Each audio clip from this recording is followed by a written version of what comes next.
Welcome to my YouTube channel Anant Gyan by सज्जन। मैं इस channel में आपका हार्दिक स्वागत करती हूँ। यदि आप इस चैनल पर नए हैं तो प्लीज़ सब्सक्राइब कर लीजिए और लाइक शेयर करना ना भूलें। आज हम क्रिया के बारे में विश्लेषण करेंगे। क्रिया की परिभाषा इस प्रकार है।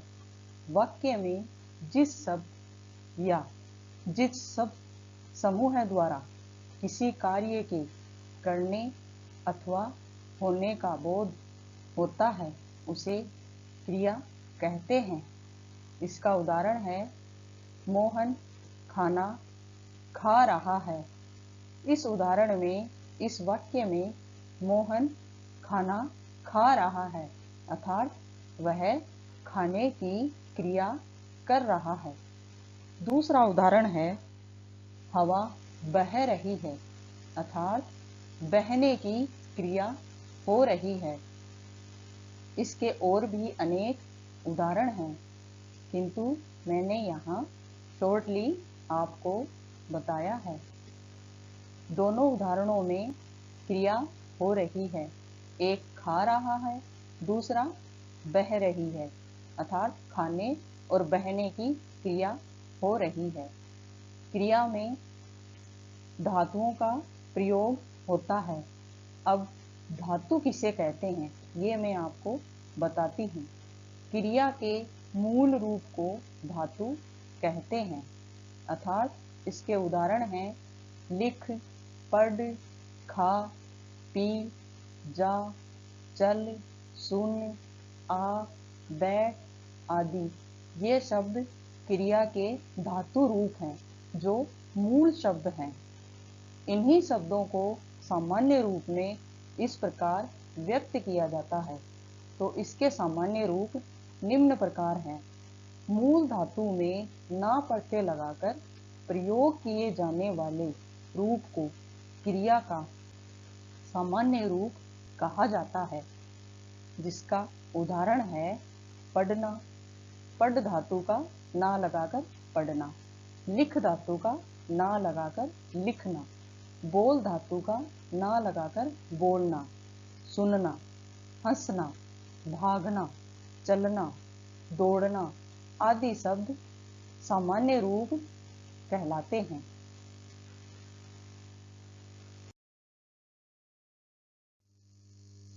क्रिया के दो भेद माने गए हैं, जिनमें प्रथम है अकर्मक क्रिया, दूसरा है सकर्मक क्रिया।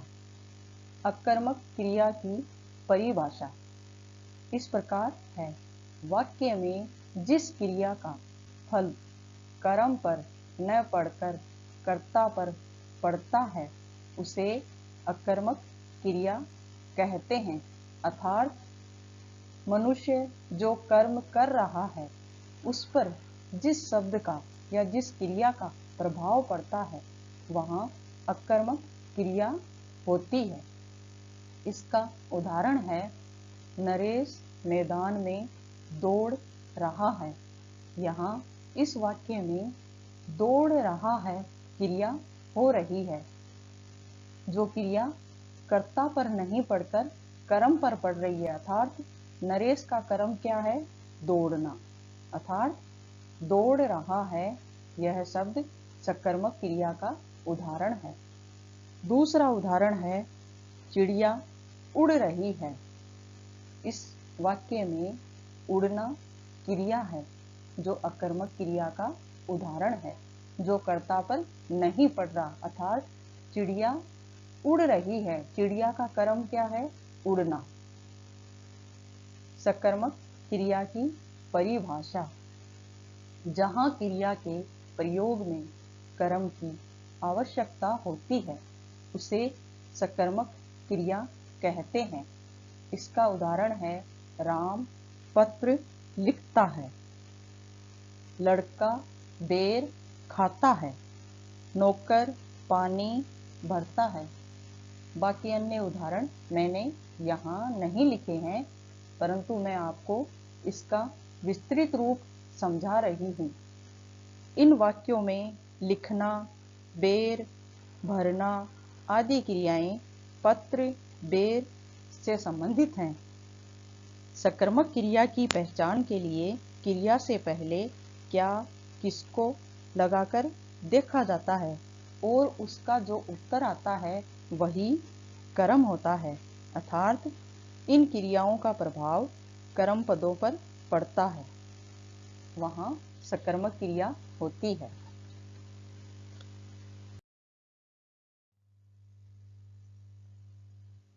इन क्रियाओं के अलावा एक क्रिया और होती है जो द्विकर्मिक क्रिया के रूप में जानी जाती है, जिसकी परिभाषा इस प्रकार है।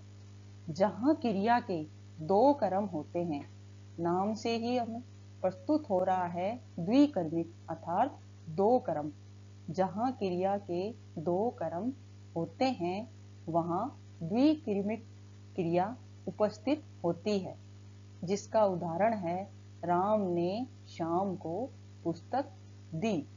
इस वाक्य में दो क्रियाएं हो रही हैं। प्रथम, राम श्याम को दे रहा है, प्रथम क्रिया यह है। दूसरी क्रिया क्या है? क्या दे रहा है? पुस्तक दे रहा है, अर्थात राम ने श्याम को पुस्तक दी। प्रथम क्रिया है राम ने श्याम को दी, दूसरी क्रिया है पुस्तक दी। क्रिया के अन्य भेद, इन भेदों के अलावा और भी दूसरे भेद हैं जो मैं आपको नीचे विस्तार पूर्वक समझाऊंगी। पहला भेद है प्रेरणार्थक क्रिया, दूसरा भेद है सहायक क्रिया, तीसरा भेद है नाम धातु क्रिया, चौथा भेद है पूर्वकालिक क्रिया, पांचवा भेद है संयुक्त क्रिया। अगले पृष्ठ में मैं इन सभी के बारे में आपको विस्तार पूर्वक समझाऊंगी।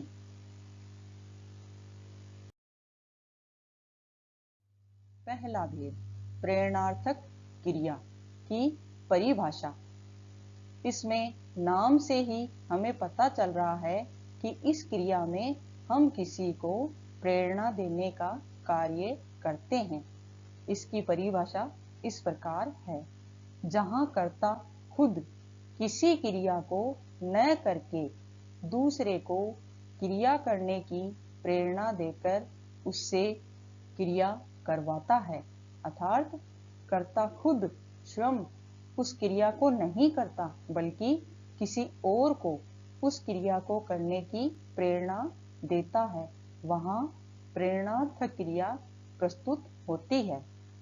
इसका उदाहरण है नरेश ने नाई से बाल कटवाए, अर्थात नरेश नाई से कह रहा है कि वह मेरे बाल काटे, अर्थात क्रिया किसके द्वारा हो रही है?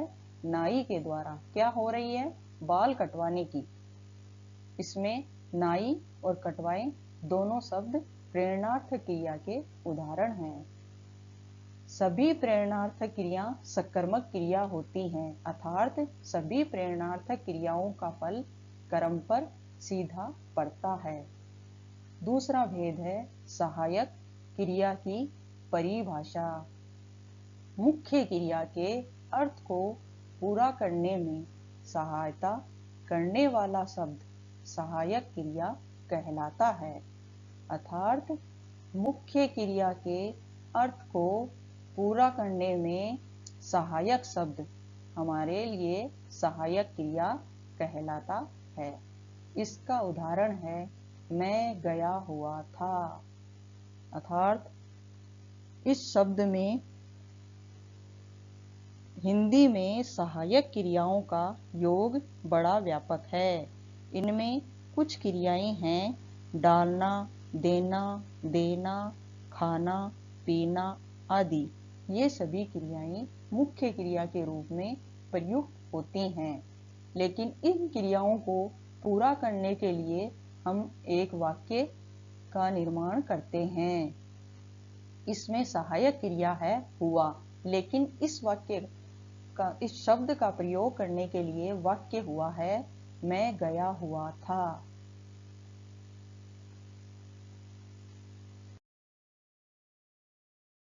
तीसरा भेद है नाम धातु क्रिया। नाम धातु क्रिया की परिभाषा इस प्रकार है। जब संज्ञा एवं विशेषण शब्दों के अंत में प्रत्यय जोड़ने पर जब क्रिया का निर्माण होता है तब नाम धातु क्रिया होती है।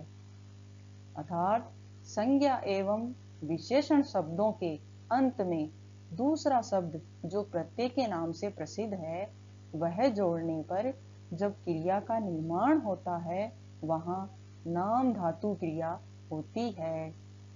इसका उदाहरण है पिता पुत्र को धिक्कारता है। यहाँ शब्द है धिक्कार, लेकिन इसके अंत में ता प्रत्यय जुड़ गया जिससे धिक्कारता है। पिता पुत्र को धिक्कारता है। यहाँ धिक्कारता में नाम धातु क्रिया की प्रस्तुति हो रही है। पांचवा भेद है पूर्वकालिक क्रिया। जब कर्ता एक कार्य को उसी पल करके दूसरा कार्य आरंभ करता है तब पहली क्रिया के अनुसार वहां पूर्वकालिक क्रिया होती है। अर्थात एक ही समय में दो क्रियाओं का संपन्न होना पूर्वकालिक क्रिया कहलाती है। जैसे इसका उदाहरण है बच्चे दूध पीकर सो गए। अर्थात बच्चों ने पहली क्रिया क्या की? दूध पीना। दूसरी क्रिया क्या की? सो गए। अर्थात बच्चों ने दूध पीकर सोने की क्रिया की।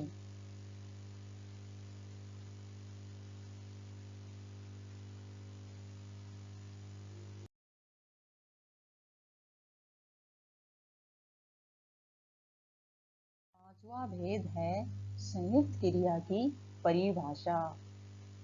जो क्रिया दो या दो से अधिक धातुओं के योग से बनती है उसे संयुक्त क्रिया कहते हैं। इसका उदाहरण है वह खाना खा चुका होगा। इसमें दो धातुओं की प्रस्तुति हो रही है। जैसे खाना खा चुका होगा। दूसरा है दीक्षा लिखा करती होगी। अर्थात दीक्षा लिखने की क्रिया कर रही है और करती होगी आगे भी कर रही है। वह खाना खा चुका होगा। दो क्रिया हो चुकी है मतलब खा भी रहा है और खा चुका होगा। इन दोनों शब्दों में संयुक्त क्रिया की परिभाषा है। क्रिया विकारी शब्द हैं इसलिए इन क्रिया रूपों में रूपांतरण या विकास लिंग, वचन, पुरुष, भाव पक्ष या कृदंत आधारों पर होता है। आज की हमारी कक्षा यहीं समाप्त होती है। इस वीडियो